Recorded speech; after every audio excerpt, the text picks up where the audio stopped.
wood wall, and you can see this side is still relatively untouched. They've left smaller trees and underbrush, which are populated by birds and small mammals. And you can see where the tractor has come down. There's standing water here. These tractor imprints can compact the soil, making it harder for the roots to get water and nutrients and other things.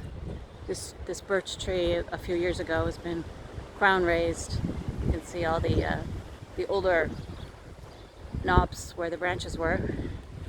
That makes it a top-heavy tree and more susceptible to falling in wind. There's a lack of damping because of the removal of all the foliage on the lower part of the tree. And then here, see the tractor marks compacting the soil. Here you can see where they've actually done a few days ago this part of the wood wall. And these are really large piles of many living branches. Some are more than 10, even 15 centimeters with a length between, 2-3 meters, some even 4, even cut in half. You can see all the standing water from the tractor. And for example, there's birches, oaks, willows here. For example, this one has been crown raised even further, and this tree is nowhere near a road.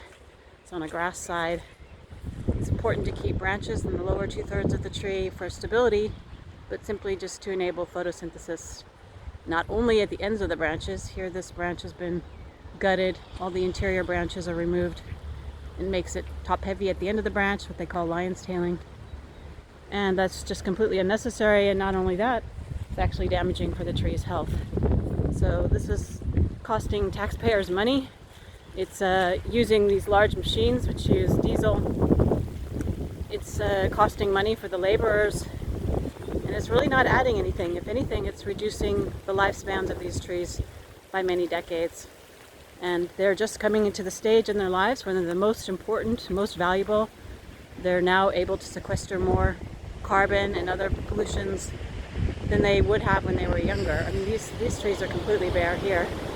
They've even had the audacity to just chop off the end of the branch. When we call the Cometa, the municipality, they simply state that, they trust them, they're ETT workers, European tree workers, but I don't know any arborist who would call this healthy, careful pruning.